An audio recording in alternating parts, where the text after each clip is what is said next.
Right, this is Chris Bradley here, and I am drinking at Moe's.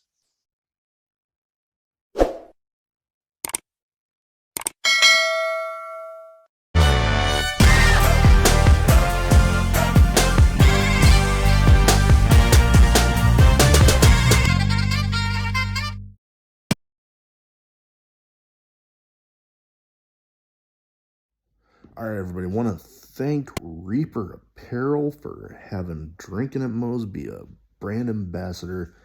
They encourage everybody to break out of that comfort zone, live their best self, which, hey, that's what got me starting the podcast. But they got great clothing, great apparel, t-shirts, hoodies, beanies, hats, all that good stuff. Be sure, link will be in the description, and use the code Drinkin at Moe's to get 10% off your order. Let's fucking go. All right, everybody, welcome to Drinkin Moe's. Host Big Mo here. Be sure YouTube all the. Oh boy, I'm about to sneeze. False alarm. But be sure like, subscribe, all that good shit, because it helps out with that damn algorithm. Where most places you can find your podcast. Now that that's out of the way, today I'm excited to have with me the one, the only Chris Bradley. How you doing? I'm good, man. How are you doing? Oh, I can't complain. I've had a pretty good little. I mean, we're in WrestleMania week as of the recording of this, but I even had a good wrestling week last week, getting to go to my first ever AEW recordings. Never been able to do that, and that was a fun time. I actually had somebody that I've recorded with that works with them now, mostly for Ring of Honor, actually messaged me during the show like, "Oh shit, you're here." So that was pretty cool. That's awesome. That's awesome. We have a promotion here in Omaha that made their, for the lack of a better way to put it, their re-debut, because their original founder, their owner, had passed away, and the people he handed it off to took the reins, and now they're off. And then you might have heard of this guy, but the guy goes by the Carver, runs a promotion out here, mostly out in Iowa, but they made their Omaha debut where I live. I got to attend, and holy shit, that was some crazy stuff. But like I said, I've had a pretty good wrestling week. We're in WrestleMania week as of recording this, so I can't complain. It's a good time to be a wrestling fan. Yeah, for sure. I think it's going to be a big weekend for sure. Oh, most definitely. I mean, heck, all the stuff for the GCW collective and everything they got going out west. I mean, I know pretty much everywhere's got something going on. And right. Just some cool shows in Williamstown this weekend too, in Newark. Oh yeah, totally. And I'm wanting to say this weekend, I know the SATs, I believe they got their promotion running out in, forgetting the exact location, but it's in New York City, and they got a show going on. I know I've been talking to them about that, and so, like I said, just a great time to be a wrestling fan. Yeah. For sure. It's always hectic this time of year. It's always something. It's very good for everybody, you know. Oh, most definitely. The more options out there, the more chance the people like you than other wrestlers get to make money. So hey, sure, nothing wrong with that. Spotlight's a little brighter this weekend, I believe. Everybody's watching. Oh, yep. Eyes are definitely on just about everybody. But before we get into a lot of this stuff here, first thing I'd like to start off with everybody with, especially first-time guests, is what got you started as a fan, and then what got you started making the leap into the business, because everybody's got their own story. Right. It's just a timing thing for me. So, I mean, obviously I was a fan of like WWF and WWE when I was a kid. And then in my teenage years, I used to go to the arena for the old CCW shows with some friends and stuff like that. And, you know, we did backyard wrestling. You know, we were all in that crazy shit. kind of grew out of it a little bit, started getting to my early 20s, and then I just started, as I got into my mid 20s, started kind of falling back in love with it again, starting to see indie shows, and then boom, I ended up at H2O, and everything just kind of took off from there. It's been a whirlwind since then. I mean, I've been 5 hosts since just boom, that fast. Oh yeah. No, I know. For me, I didn't get started on independent wrestling anyway. God damn. Sorry, my dogs are acting crazy. But I didn't get started on independent wrestling until I was stationed in the Navy down in San Diego, California, and Okay. just happened to Google pro wrestling in San Diego, and then I ended up having a chance meeting with the guy that ran the promotion here in Omaha before he passed. And then when I came back home, boom, and now here I am. So yeah, it's crazy, right? Oh, totally. But also on that, what got you started wanting to like actually make the leap into the business? Because I've talked with everybody that some people get started later, some people get started like hell. Billy Starks for one. Yeah, she is just doing some crazy stuff, just blowing up. I am just extremely happy for her. I've been able to talk to her. Hands, man, 18 years old, and she's already doing things that people have never done in their careers. Have been wrestling for 20 years. It's insane. I know, man. It's awesome. And heck, she's been on, I'm wanting to say just about every one of the episodes of the new era of Ring of Honor so far. Yeah. And awesome. She picked up one hell of a win last week, so she's on a damn roll. Yeah, she's awesome. Oh yeah, nothing but good things about her. But so to backtrack a little bit, the kids that the guys that I used to backyard with in my teenage years, we were all close friends. We still remain close friends through the years. And we have a lot of our old shit on YouTube. Every once in a while, we'll throw it on while we're drinking at a party. Just reminiscing old times. Like, back in the backyard, we had like a makeshift ring and stuff like that. And we were all just spitballing ideas one night, and we're just like, you know what? Why don't we just run a couple shows for fun, just for like old time's sakes? And then we ended up financing a ring, and next thing you know, we're just kind of just running shows like twice a month, just for fun. And then it was just like, why don't we really just, a couple of us were just like, why don't we really just go do this for real? Let's go get trained and do this for real, because we're having a good time with it. And it was crazy because like we'd have these little backyard shows, and we would draw like 50 fans from the neighborhood. They would come and watch and stuff, and then you start getting like the juices flowing of being in front of a crowd that are cheering for you, and you're like, you know what? Let's go do this the right way. Let's go do this like the way it should be done. And then it's just kind of how it just kind of happened. We just fell in HO's lap, and then we're off to the races from there.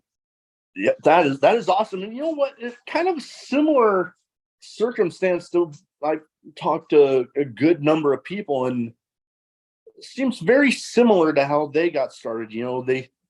They just want to start, just messing around in the backyard stuff. And then, they, like you guys, they started, putting on shows. And then it's like, you know what? I think we should, just go get legit, basically. Yeah, right. And I think this thing of wrestling has changed. I think over the years, at least when I was younger, I remember people that went pro never talked about it. Like it was like the most like nothing sacred. Like, dude, screw that shit out, and they would shit on it. Now people are more open to it. It's like everybody backyard at some point, man. If they told you they're buying, you know what I mean? Yeah. Everyone was wontons off like trampolines and shit. That's just the way it was, man. Like, if you love wrestling, you did it at some point. You know what I mean? Oh yeah, no. If you love wrestling, you've definitely done practicing like the razor's edge on people, like in the bedroom, and just onto the beds and stuff.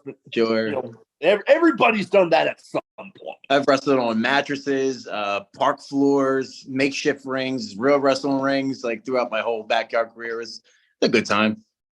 Oh, I can imagine. I made a lot of. Oh no, go ahead. I made a ton of friends throughout the years from it. Some I still keep in contact with, and now they're watching me now do the pro wrestling thing, and they're like, "Yo, hell yeah, hell yeah!" And then especially doing the deathmatch stuff because we did some of that shit backyard days. Just getting back into doing that, and they're just like, dude, yeah, you know what I mean?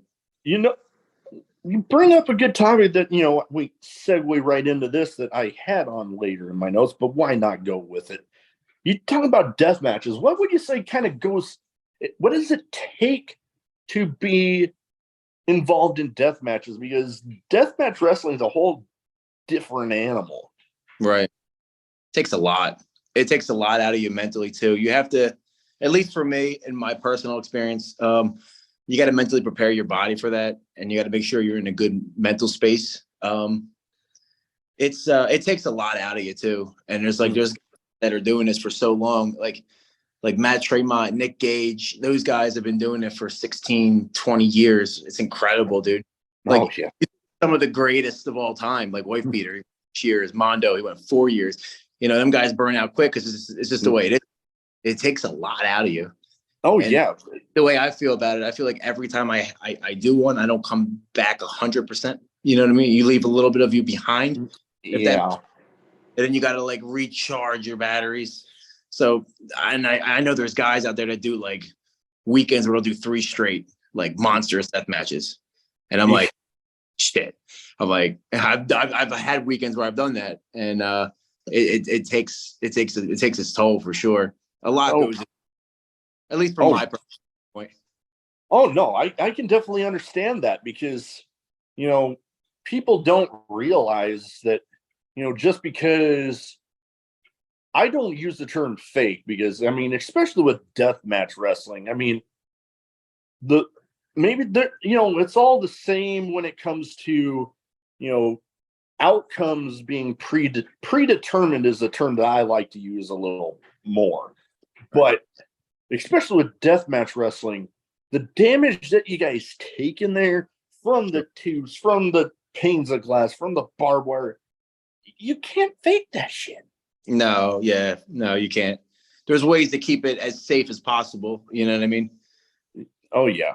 No, even like you say, safe as possible because same as in, just a regular match, something can happen. Right. No matter how safe you're making it, some accident might happen, and then somebody, what was it? Hoodfoot got that nasty gash in his arm, and they had to just end the match right there, and he's out to the hospital.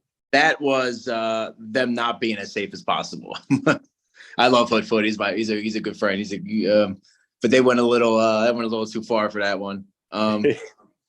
It goes more too. I know a lot of people shit on deathmatch wrestling. They think it's just kind of like you just bash each other's brains in. There's definitely meanings for it, stories behind it, purpose of all all that stuff that goes into it. There's a lot that goes into it. There are other hack and slash guys out there. But I think the general consensus on it is people just don't understand it fully, and just it takes a lot to prepare yourself to go into that. It's like going to war, man. That's what it is. Oh, totally. And, you bring up a good point because I've talked with guys like Madman Pondo, like Alex Colon, who was like a bucket list interview guest for me. I still, I have signed ring-worn kick pads for him down for my man cave. Oh, man, love it. But they all bring up, we talk about people like lots of forms of wrestling. There's the supporters, there are the detractors, and how, deathmatch wrestling, you get that stigma of the, just the backyard hack and slash, just beating each other up with shit. But then there's, when somebody's doing it right and they have the good fundamental wrestling, and they have around that all the weapons and shit, it's still telling the story and, getting that good part in, and not just the, you got a light tube. Yeah, no, yeah. There's deathmatch wrestling. There's stories are always important. That's the biggest part of wrestling is storytelling. So, yeah. that think that that's not a thing, and they're wrong, but there's going to be people that are not going to like it. There's going to be people that like it, Yep. like anything else. Oh yeah, totally. And like there's the detractors, there's the supporters. Just like I remember we brought up Billy Starks and some of the intergender matches she's been in. And it's like there's the supporters, there's the detractors. But I know everybody wants equality, everybody on an equal plane. And we both agreed. What better way to prove if you have somebody, regardless of gender, and they can go, put them up with the best of whoever else, and bam, just let them go. Yeah, right. But want to definitely talk about, you got the hat on there, ICW, no holds barred. I remember getting introduced to them by the SAT because I'm going to say it was WrestleMania week a year or two ago. I think a year ago. And they mentioned one of the In the Chains shows, where people that maybe if watchers haven't watched some of those shows yet, it's basically the way it sounds. You take out the ropes, replace them with chains, and bam, you let them go.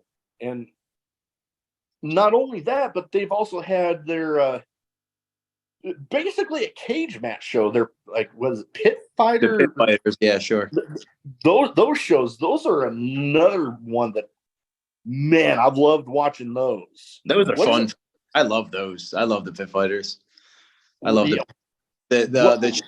I like the chains too. They're a little bit of a pain in the ass because for me, I like to use the ropes, so that cuts my arm in half. You know what I mean? Me and Schlack are actually talking about this. It's like, dude, it cuts your shit in half, dude. Like, you know what I mean? So you gotta think outside the box a little bit more, which helps you become a better worker too.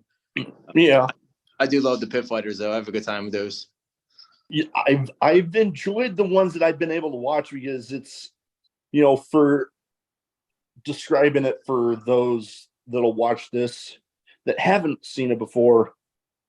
Very unique concept. You don't see many shows in general like that where the crowd is that close and you just have the cage surrounding you. And yeah, I love it. Crowd's that close, you feed off it. It's the best. Oh, I can only imagine because you hear people talk about like the bigger arenas or the bigger venue shows and the amount of people in there, and yeah, cool to be in front of that many people, but when you get them right in there and just that intimate, for lack of a better way to put it, it's like that and stuff like that. Yeah, it's fun. It's awesome. So what are some memories you have of some of those shows? Because like I said, some people that might end up watching this might not have had their eyes on that yet. Right. My first memory of that is the one in Boston in August.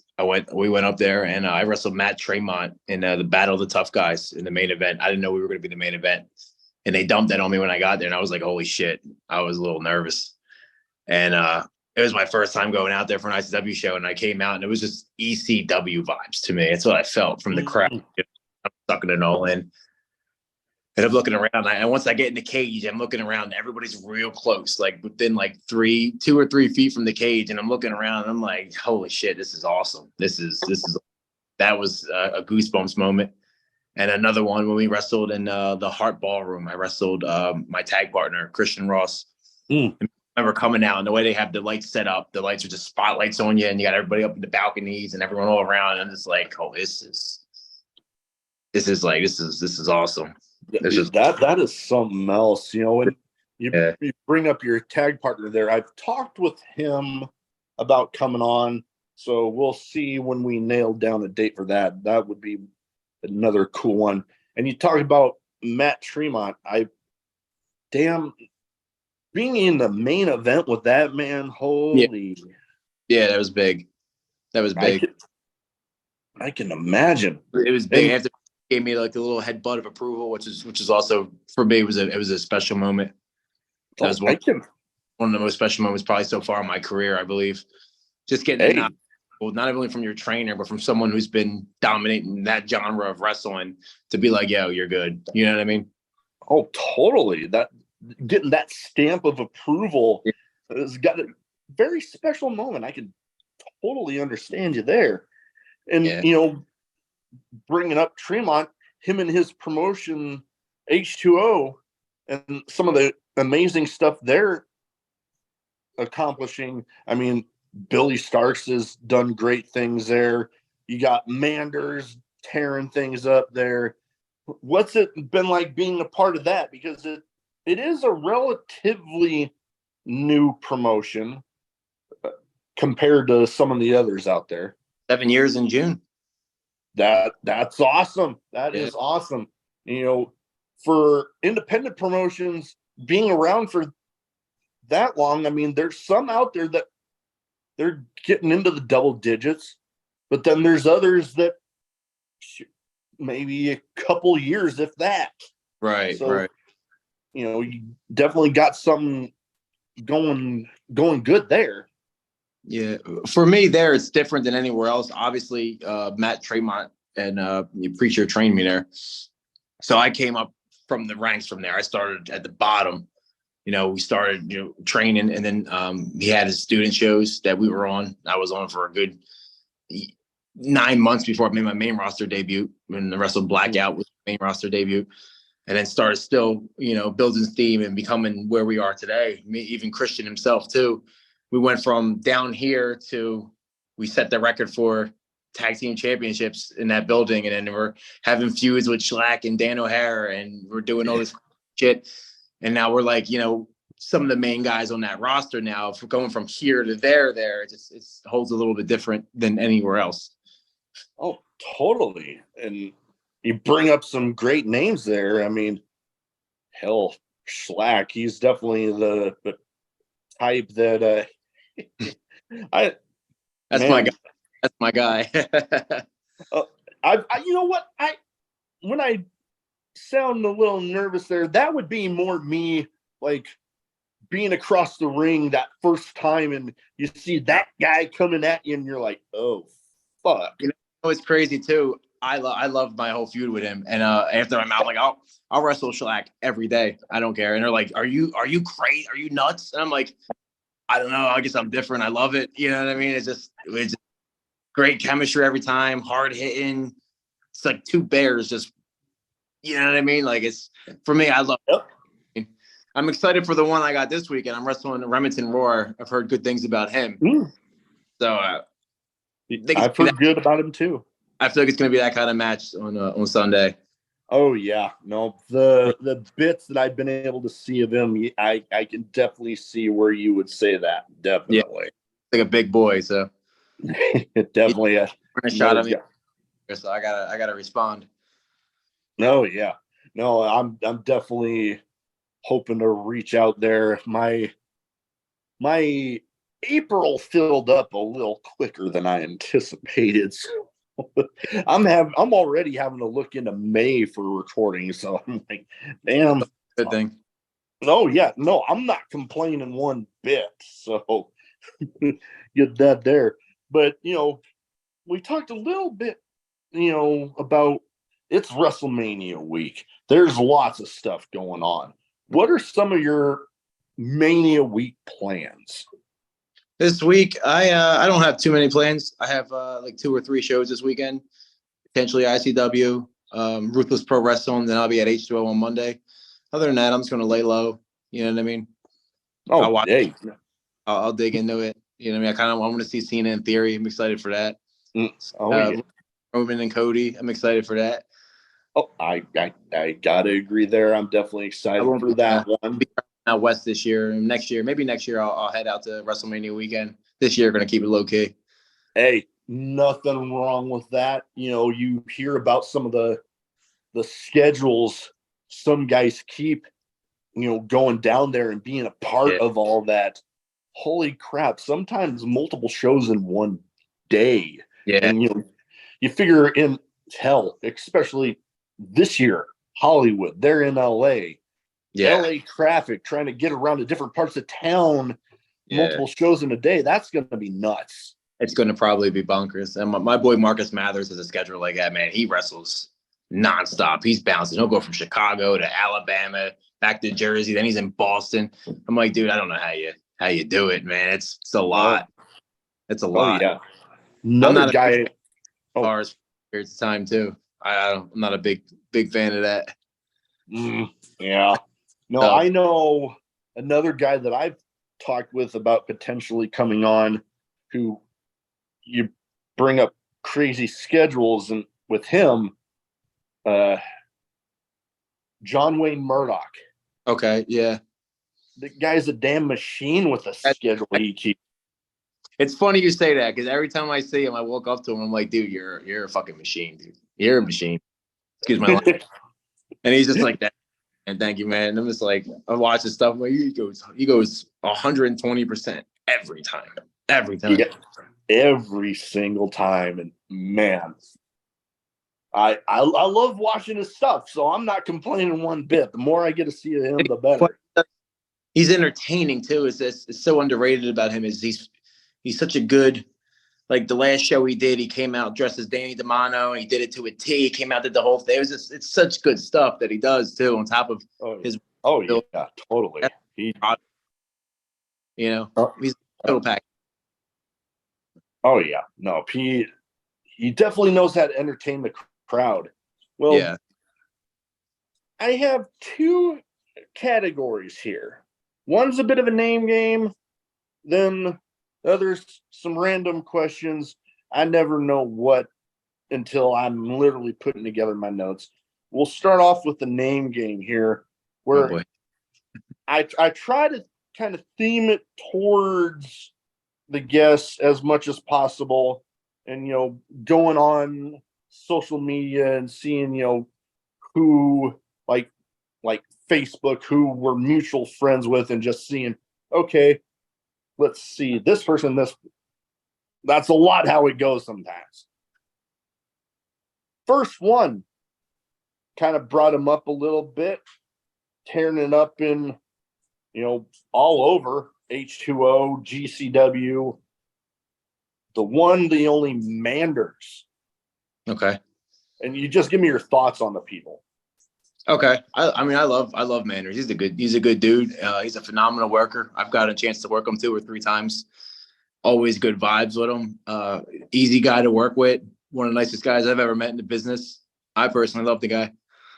Oh yeah. Nope. I got nothing but good things to say about him. I had the pleasure of meeting him down at Sammy Callahan's promotion, Wrestling Revolver.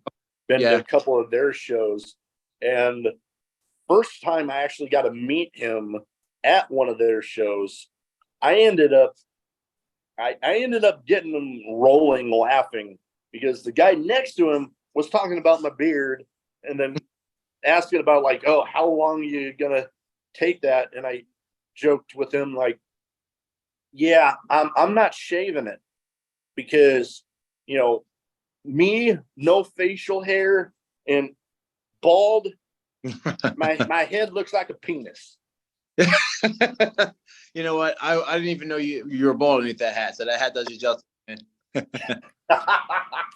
But yeah, no, I got them both rolling with that one. So I'm like, yes. Yeah, that's funny. Manners rules, man. He's a good dude. Oh yeah, totally good dude. Always good. This last Revolver show, I actually got to see the main 3 people that you hear about when you hear about the Second Gear crew. Him, Matthew Justice, and Mansard. You got to see them all in the same show, first time ever. And me, I'm a big fan of tag team wrestling. I love tag teams. I love that intensity. And Second Gear crew, especially right now, one of my personal favorites. And they're on our. We've been trying to figure that out, but they're on our hit list. Okay, you know what? I would love to see that. I would actually love to see that very much. I think Ross and Bradley and Justice and Man's match would do wonders for whoever would book that, wherever that can be. Oh, totally agree. Next one, we talked a little bit about intergender wrestling, and she's also involved with death matches. She is very much, the way I like to put it, an equal opportunity ass kicker, Mickey Knuckles. Mickey's awesome too. I've worked Mickey a couple times. I had one of my most brutal matches with her in June on the 6th anniversary show last year. If you guys ever could check that back, me and Ross versus Chondo and Mickey, the bloodbath.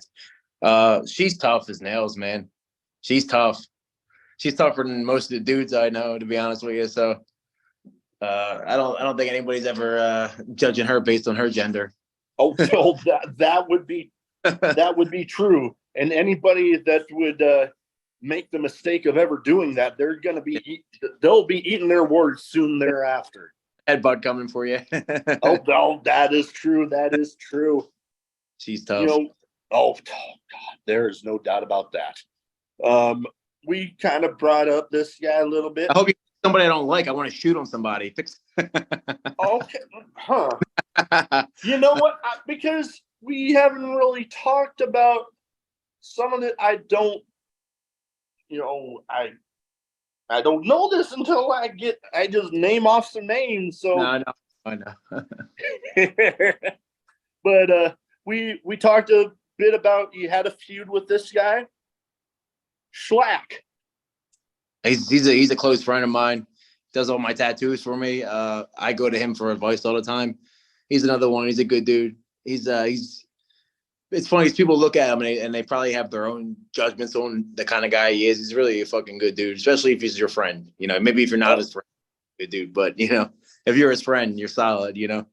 Oh no! And you know what? I've actually heard that the handful of people that I've mentioned in my podcast, him too.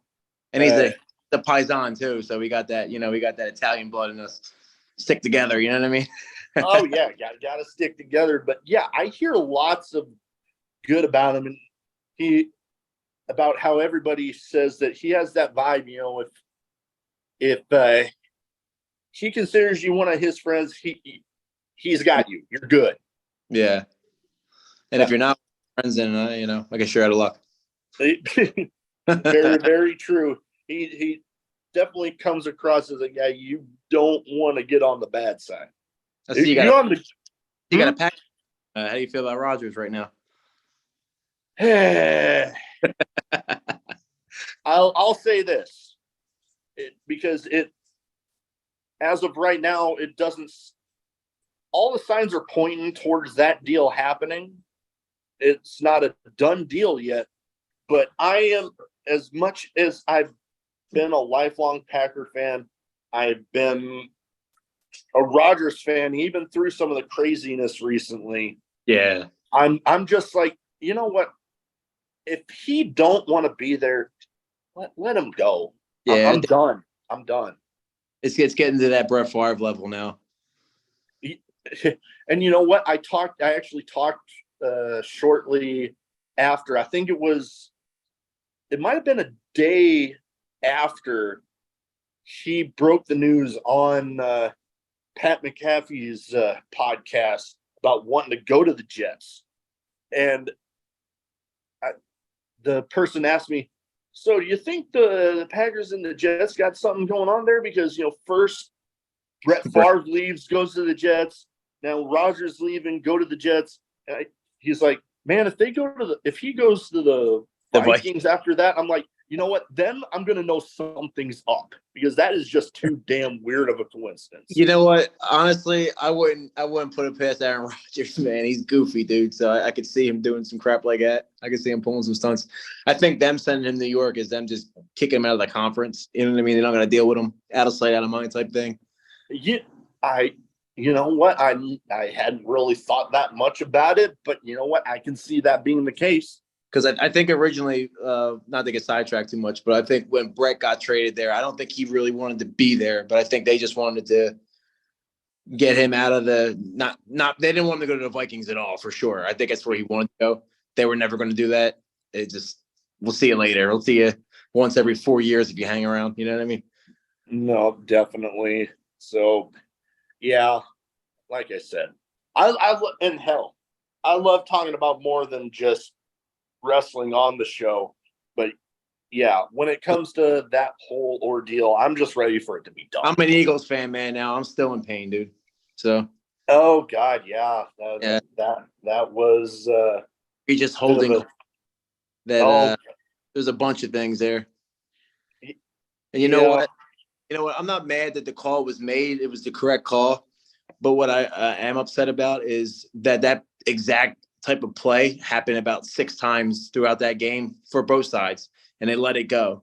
But then they called it there. That's the issue. It's like you can't let it go. You already established to the players that this is what we're doing. You guys can get much. So now it's in your head that, okay, I can get away with this little tug right here. The call in that moment was just outlandish. And there was a bunch of other crap too. But oh yeah. No, I can agree. You know, you want the refereeing to be consistent. If you're not going to call a certain thing, just don't call it at all. Don't just wait until the game's on the damn line. Yeah. And just there was okay. There was a couple that were worse. There was the one on Juju in the beginning that was bad, and the one on Quez Watkins that was pretty bad. And it was just like, we didn't see it. It's all good.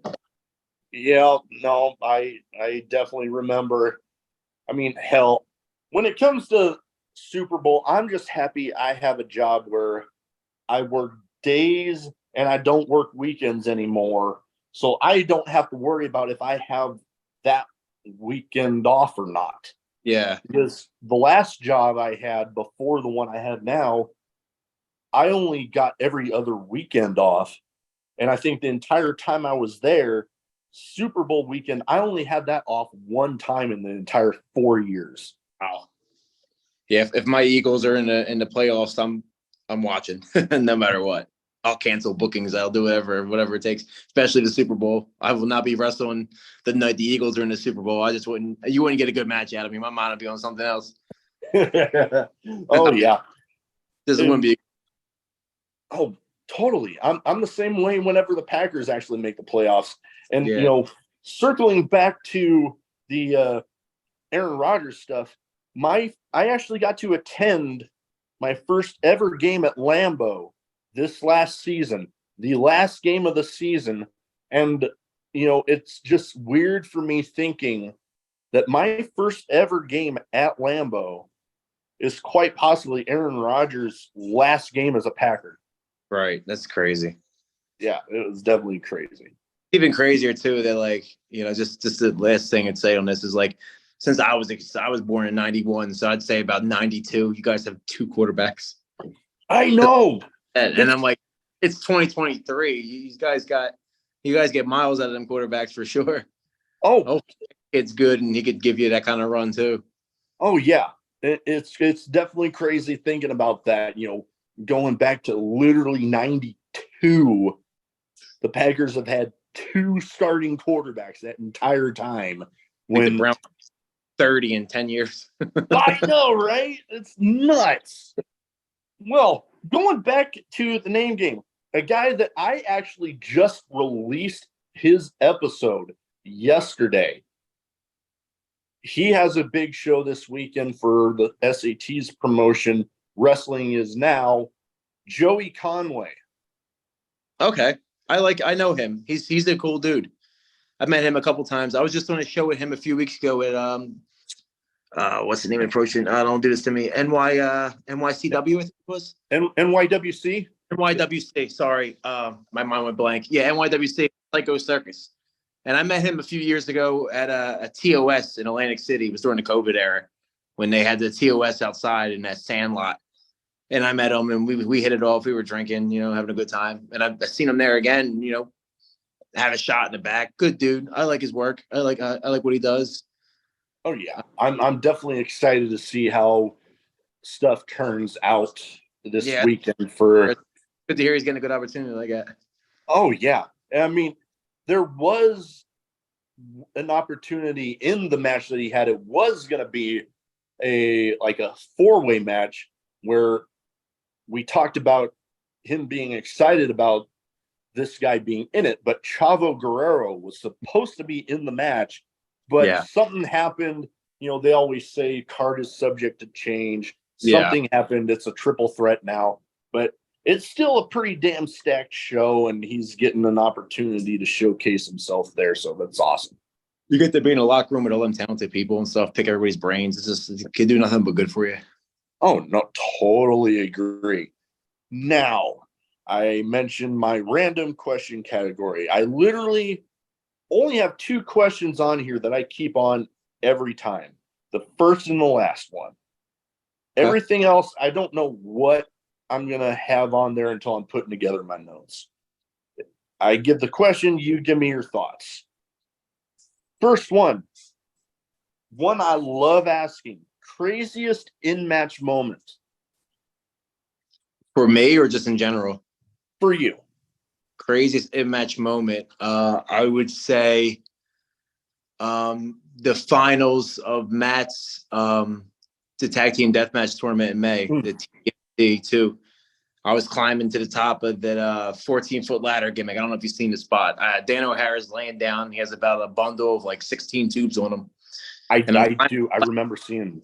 And as I'm trying to climb it, I realized that the legs, whatever way it was, the arms were bent the wrong way, and I couldn't.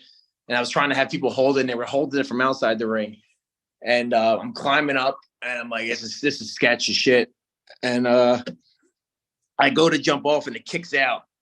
And as I'm falling, I just remember just like it was slow motion. I'm coming down. And I'm like, I'm just trying to get my arm across him so I can just get enough of it and keep him safe and keep myself safe. And I got some glass in my wrist and shit. And like for me, that was probably one of my craziest in-ring moments because it just felt like everything was just slow motion. Like once the ladder, I was kind of if you watch the clip, I'll send you the clip later. I'm kind of like it's almost like a free fall, and then I just kind of like get it just in time at the end. Oh yeah, that definitely is an insane one. I've seen my fair share of craziness with ladders. One was with the guy that I ended up making the best man at my wedding because he is a wrestler in town that ended up introducing me to my wife. Okay. And they had a ladder bridge between the guardrail and the ring apron. He has a guy on his back, and I see him look down, and I'm on the other side of the ring. I'm like, oh, God, no. Like, I just had in my head what I knew he was going to do. Yeah. He looks down. He jumps, and before I know it, the ladder folds, and I see him disappear on the other side of the ring. Jesus. Were they okay? They were okay, luckily. It was insane. And then personal, like, I don't know if I've seen some craziness, but this one is absolute tops for me right now. My first ever, what I call legit death match, and not just a death match masquerading as a regular no DQ match. Yeah, for sure. But it was Jake Chris versus Joel Bateman at Revolver. Joe Bateman. The match before it was a Monsters Ball match.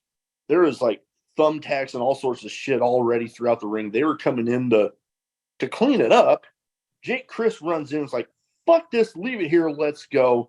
Boom, match starts, and craziness ensues, but it ended by them taking 4 metal folding chairs, bridging 2 panes of glass, and then I see Bobby Olson, his manager, running in there, pulls out lighter fluid, lights the glass on fire. Yeah. It's not dangerous enough. We got to add fire too. Like my jaw was already on the floor when I saw him pull out the lighter fluid. Yeah. Then they go and they light the glass on fire, and I'm just like, them panes of glass shred you they shred you up. So they're not dangerous enough, Joel. We need to light them on fire too, bud. And I love Joel rules. I've gotten a chance to be around Joel quite a few times. He's awesome. Oh yeah, he was definitely a cool guy to interact with after the match. He likes the skinny tubes, man. They use the T8s in Australia. They don't have the T12s. Ooh, I'm like, Jesus, man. God bless. Yeah, man. I remember at Mid-Death Pro here this last Saturday, there's no ring. It's just craziness all over. I fucking loved it. But I remember sitting there, and I forget who it was at the time, but he used a light tube, and then that end piece, the metal end piece, flies off and hits me in the foot. Oh man, I've seen fans. I still have the piece in my car. Souvenir, keep it. Oh, totally. Should have made him sign it or something if you could have. You know what? If I would have had something that would have been making it able to sign that, oh, definitely.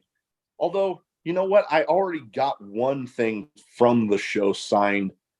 My ticket included a entry into a raffle for something that was used in the show, signed by everybody. I didn't know I won until the guy that ran the promotion came up and hands it to me. It was a section of a door that was used in one of the matches that they broke, that they got everybody to sign it, and you could still see blood spots on the door. Oh, that's awesome. Oh, man, I'm just trying to figure out where the hell I'm going to put that damn thing. You got to frame it, hang it on the wall. Oh, totally. Man cave. Oh, get that right up there with the Alex Colon kick pads. Yeah. Definitely. Well, death matches, there's all sorts of crazy shit going on everywhere, all sorts of weapons. What is a weapon you would like to avoid being used against you in a death match or any match in general if you had the chance to avoid it? Just one. All right.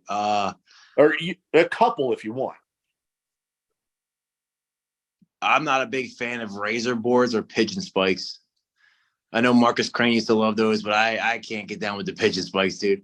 I was doing I do heating and air conditioning for my shoot job, and this was last year, and I'm putting in a condenser in the backyard, and they got pigeon spikes on the windowsill, and I jabbed myself like 6-7 times trying to work around it. Them motherfuckers hurt, man. They are bad too. So I don't know if there's a way they gimmick them or not, but those are definitely things I would avoid. Pigeon spikes.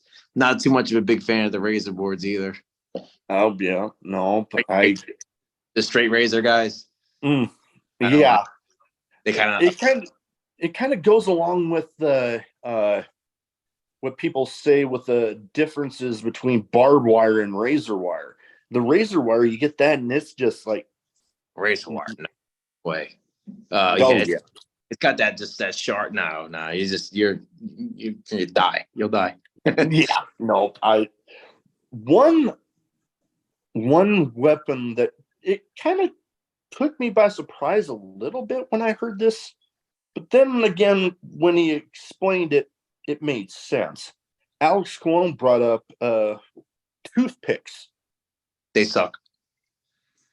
Yeah, because they get stuck in your body. They break and they get stuck, especially in.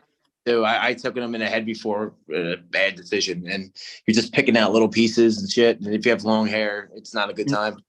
Oh yeah, and people don't realize you might get lucky and you get the whole damn thing out first try. But you break off the wrong piece and it's embedded in there. Yeah, for sure. No, I try to stay away from those too as much as possible. Oh, I can't say I blame you. Now, I would feel weird if I didn't have this question in here. I've only ever not had it on a few times, but with a show called Drinkin at Moe's, I need to have this question on here. Favorite drink, whether alcoholic, non, or if you want one of each. Beer, Budweiser. It's my favorite. I'm a Bud. Always have been. I like Jameson whiskey. If I'm going to shoot with Jack Daniels is fine too. I like some Red Bulls and vodkas too. They're good. I'm not too much a big drinker as I used to be in my 20s, but there's probably at least my three go-tos. Okay, nothing wrong with that. Budweiser and shots of whiskey. We're good with that. Yeah, I remember. If it's there, I'm not the biggest fan of Miller Lite. Yeah. No, I know some people that are huge into Miller Lite. Me, Butter. not so much. Budweiser's good. I do enjoy Coors Banquet. I do enjoy that one. Or I wish they had this one available here in Omaha, but Stone Cold's Broken Skull American Lager. I don't know. I've had one of his before. It didn't taste like I thought it would. You might be thinking the IPA. I can definitely had the IPA, and I drank it, and I was like, this is not something I feel like he drinks. I just can't imagine he drinks this. You know what I mean? Oh yeah, no, totally. I can. You know what I mean? It's corny. I don't like it. I like it. You know what I mean? That like. Oh yeah. Budweiser for me, like that kick it has. It's just that's. Oh yeah, no, I'm totally with you there. The American Lager, though, of his, I want to say, at least to me, that seems like it would definitely be more of what I would envision him drinking an everyday drink for him or something. Yeah, because even him, he used to drink Budweisers back in the day, and he had the Steve Weisers. Yeah, Steve Weisers. Yeah, and I think he might have did Miller Lights too at some point. You know what? I think he did a handful of just about everything they threw at him. So. We started watching his diet. He started going to the light beers. Yeah. Next up, traveling up and down the roads, everybody has their go-to snacks. You got to have something to kind of snack on, keep that energy up. What would you say is a go-to road trip snack? Probably like beef jerky and Gatorade. Oh, okay. I'll get a bag of like beef jerky teriyaki or something like that. I'll get a yellow stuff like that, or what's on the way, sheets, or I'll try to eat the best I can. I mean, this last trip to Chattanooga, obviously there was like the Waffle House down there and a Cracker Barrel, so I'm gonna like try something different, which I got sick eating. Bad stomach bug for like 6 days. Oh, but I try to eat the best I can on the road, which is it's hard. So beef jerky, protein bar, Gatorade, or some crap like that. Oh yeah, no, I can understand. Hey, dog acting crazy, but I can understand road trips. Sometimes the choices you have might not be the healthiest, but definitely trying. And you bring up Waffle House.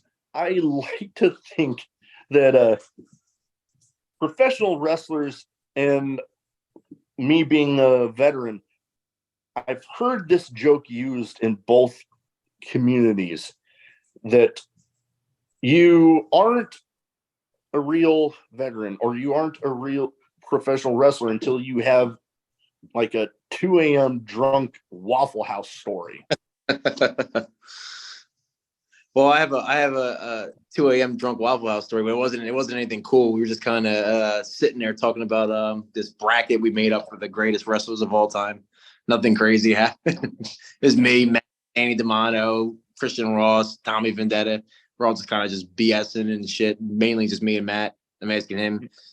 A good friend made a wrestling bracket. He just wrote like a NCAA type bracket, and he had seedings. Like Brock Lesnar was like a 4 seed, and like Triple H was a 1 seed, and they just trickle his way down. Austin ended up winning, by the way. Nice. Or Matt ended up having Brock Lesnar winning, which was surprising, but. I mean, I've always been a Stone Cold guy. No flipping tables or anything cool like that. I'm kind of laid back. Yeah, but man, I'm telling you, bringing up Stone Cold, I don't get starstruck too easily, but Stone Cold, if I ever got to meet him, I don't know if I'd be able to get a word out. Yeah. I'd be speechless the whole damn time. I'd just be like I'd have something to get signed by him. I'd be like, That's your guy. That's your number one. Oh God, yeah, definitely. He was my favorite. He was one of my favorites when I was a kid. Him and Triple H. Austin. Triple H was never really my guy back then, I But love Triple H because what he was able to do is he was like, to me, I think he's the greatest heel of all time. And I say this because he was my favorite wrestler, and I still hated his guts. I root against him, and he was my favorite. And I'm like, hey, but I love him because he's great. And it's like, but I hate him. He's such an asshole. But like, it's just he's so good. You bring up a good point there, because I always like to think that the real great ones throughout wrestling, they can make you love them when they're being the good guy, but they can make you absolutely hate them when they're being the heel. Even Austin did it when he joined the Alliance and stuff, and everyone was kind of, he still got cheered a little bit, but people weren't in with him as much. He's good. It's kind of hard. He's just one of those fan favorite guys. It's kind of hard to make him a full blown heel. Yeah, I would have to agree, because with the height that he went to after the whole Austin 316 thing just skyrocketed, it's kind of hard to go back to trying to get people to hate him after all that. Everybody knew who that guy was back then. The Rock did it good too when he came back and did the whole Hollywood gimmick thing. He was a cunt and he made everybody hate him. And I'm like, this is good. Those are obviously that close to being the Mount Rushmores of guys. So, oh yeah, no, most definitely. Those guys were the best of the best. Oh, totally. Last but not least, best advice for anybody wanting to get into wrestling: don't.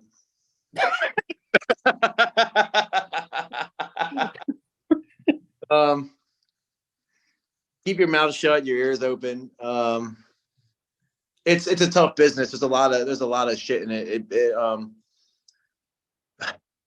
It's so hard because there's a lot of negativity in it. Stay off Twitter as much as possible. That'd be some advice I'd give. Twitter is a cesspool of shit nonstop. Just ask people for advice. Work hard. Be nice to people. Grant, Danny Havig always used to say, it's nice to be nice, so just treat everybody with respect. Try to get as much advice from the veterans as you can, pick up as much knowledge as you can, and just stay out of trouble. That's the main thing. There's a lot of scumbags in this business. There's a lot of pieces of shit, and it shows. It's tough, but yeah, it's just get as much advice as possible from all your vets, man. I've been lucky. I've been able to surround myself with some very talented people, some very smart people. I've been able to pick their brains and get shit from Matt and RSP and this guy and this guy and this guy and this guy, and just picking a little bit and just taking it and spinning into your own type of stuff, which is good, Oh yeah, no, that's definitely great advice. Because eyes open, mouth shut. Eyes and ears open, mouth shut, I guess is the way I was wanting to say it. And, you can always improve. You can always learn new things. You get the opportunity to sit under the learning tree of any of those guys you mentioned. Yeah. Just sit there, get their advice, learn, because hell, they've been there and done it. Learn what to do, learn what not to do. And just. And to with wrestling too, it's so subjective. Like everyone has their different flavors. They call it flavors of ice cream, like vanilla, chocolate. This guy might think this is the best way. This guy might think this is the best way, and neither of them are wrong. So you have to find your own blend of ice cream that you like. If you want to blend them together, hey, I like to blend chocolate and vanilla together. I call it the black and white. So we're good. We're good with that.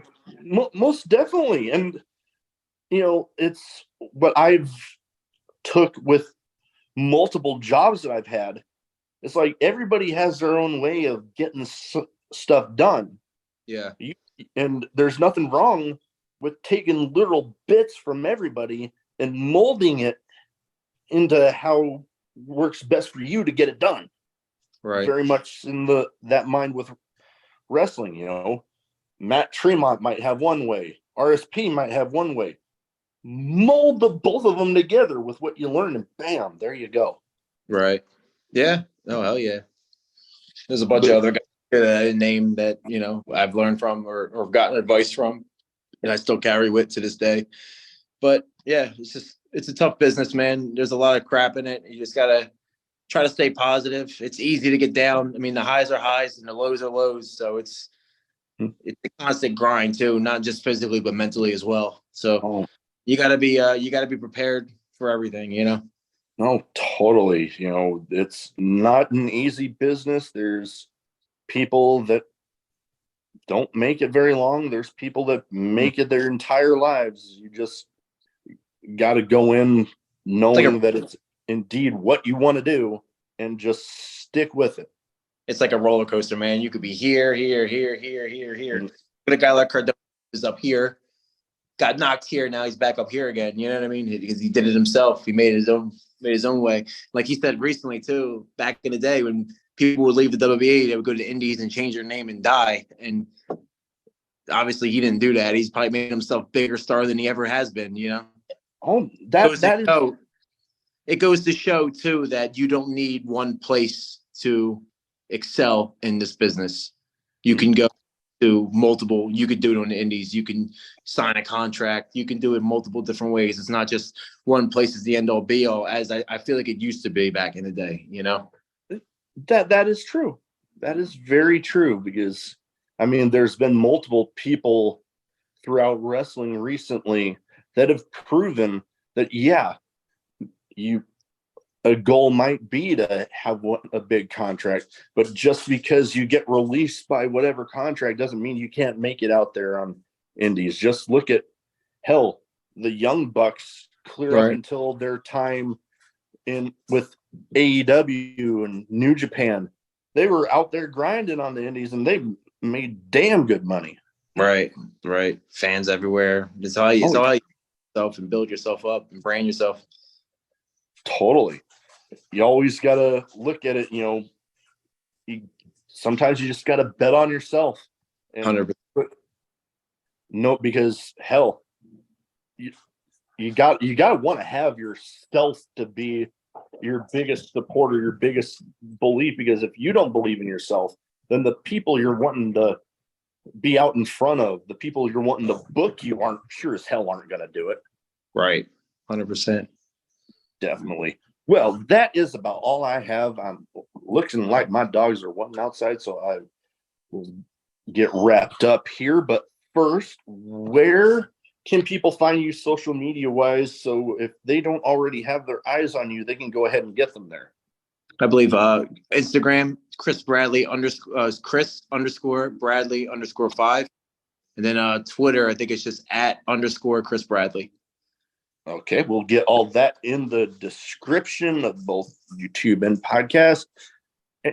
Anyways, that is about all I have. Thank you for taking the time to talk to me, and best of luck out there with your upcoming shows. Thank you, man. Appreciate being with you.